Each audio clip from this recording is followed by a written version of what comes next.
Assalamualaikum warahmatullahi wabarakatuh. Selamat malam dan selamat sejahtera untuk kita semua. Adir kata ino bacor kami kasaruga bahasa yang kak jebata.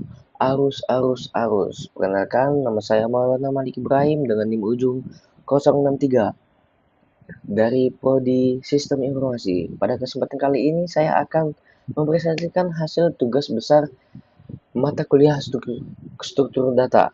Program yang saya rancang ini bernama Sistem Manajemen Siswa. Kenapa saya merancang sistem ini?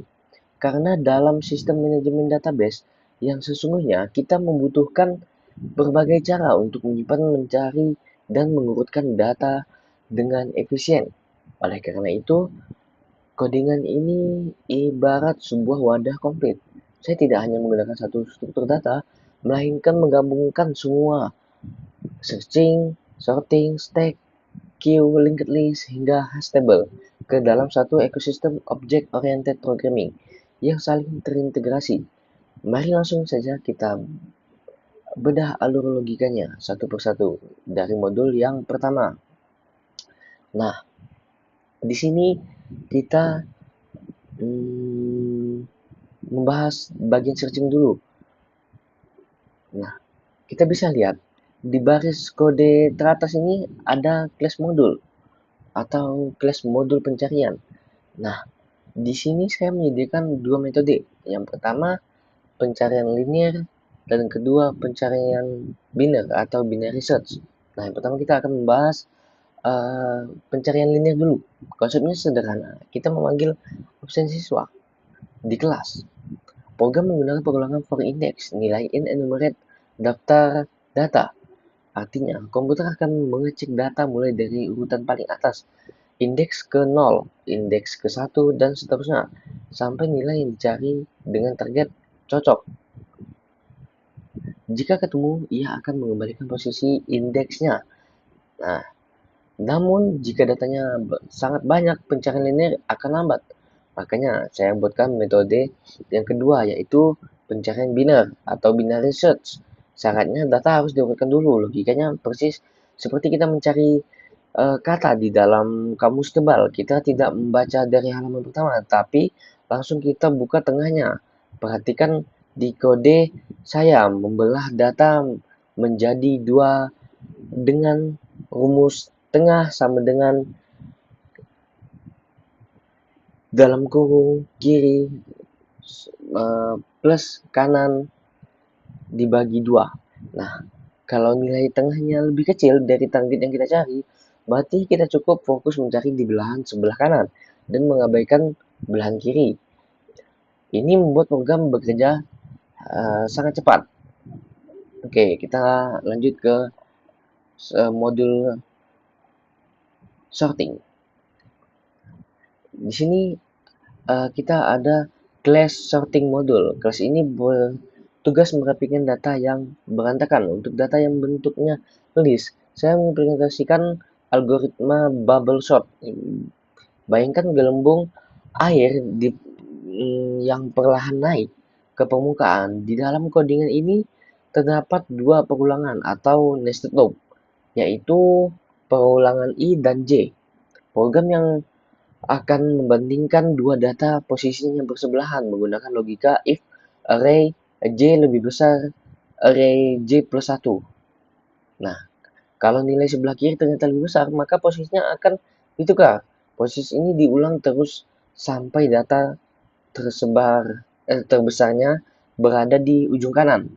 Nah, sebagai informasi tambahan, meskipun di dalam kode ini saya menggunakan logika patokan array biasa, apabila kita mengerjakan tracking algoritma, pengurutan secara manual di atas kertas saat ujian, kita akan tetap konsisten menggunakan penamaan variabel standar seperti min index untuk mencari nilai terkecil dan menyimpannya di dalam wadah bernama data agar sesuai dengan kaidah penulisan pada akademik ya yang sudah diajarkan.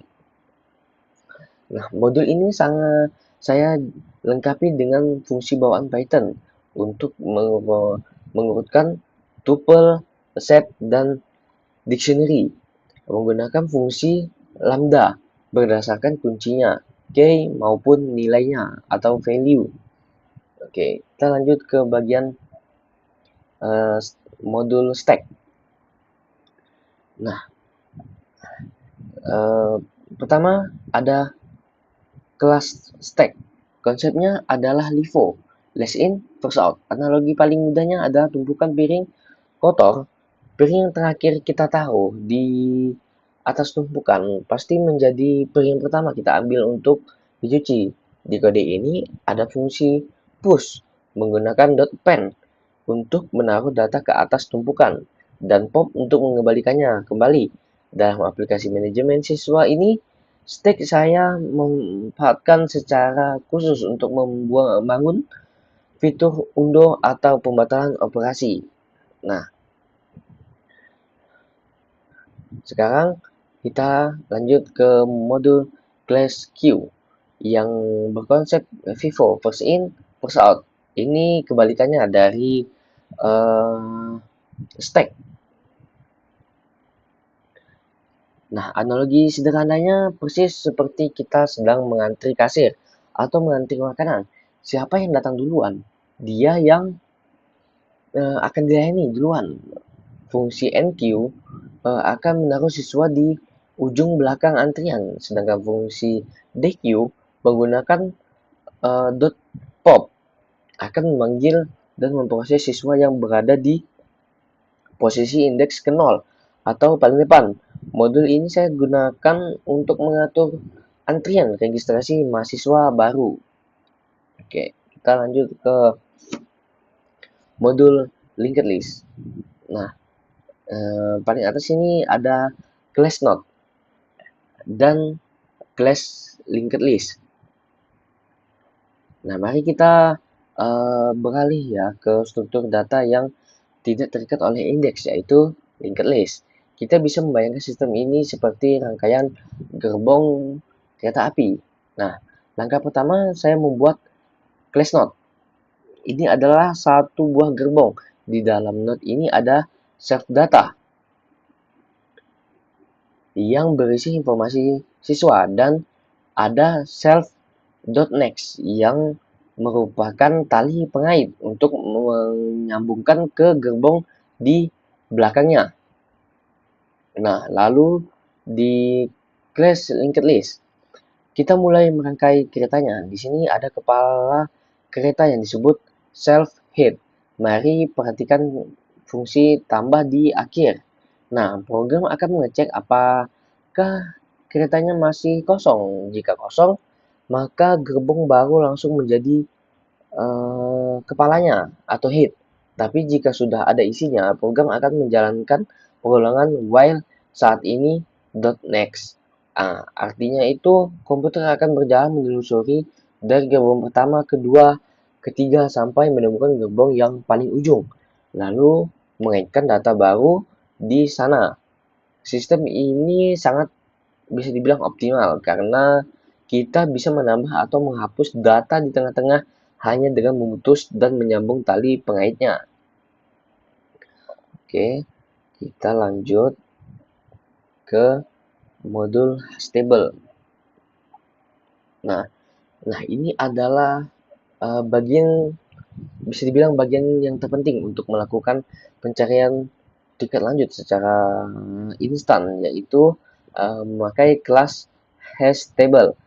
Nah, bayangkan hashTable ini seperti lemari loker penitipan barang yang sudah ada nomor laci-lacinya. Nah, kunci utama ada di fungsi hash.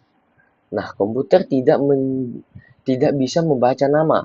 Jadi, kita memasukkan nama siswa. Fungsi ini akan memecahkan hurufnya, menjumlahkan nilai karakter ICI-nya menggunakan fungsi OR, lalu dimodulus atau dibagi sisa hasil baginya dengan ukuran tabel. Hasil angka itulah yang otomatis menjadi nomor laci penyimpanan.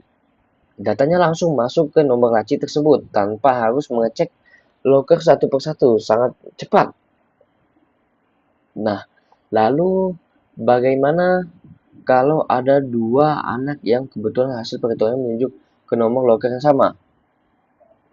Nah, eh, di fungsi tambah, saya sudah menyiapkan penanganan tabrakan data atau bisa disebut collision handling dengan metode linear probing. Jika loker tersebut sudah not non alias ada isinya, program akan menjalankan pengulangan while.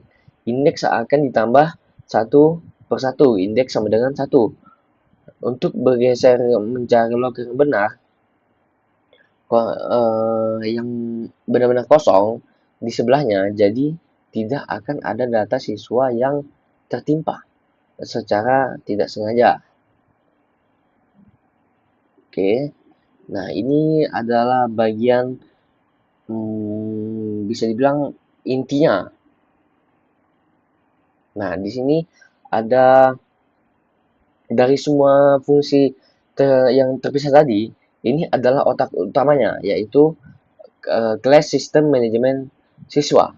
Nah, kita bisa lihat ketika, aduh, sorry.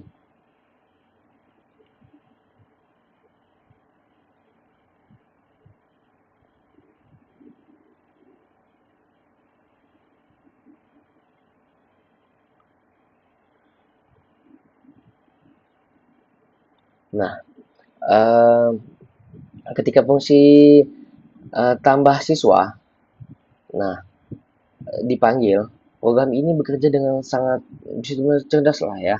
Satu data yang diinput oleh user akan langsung disebar ke banyak tempat. Data tersebut disimpan ke list, didaftarkan ke hash table, dirangkaikan ke linked list, dan rekam jejak operasinya itu dimasukkan ke dalam stack undo secara serentak. Nah, saya menggunakan mana lagi ya?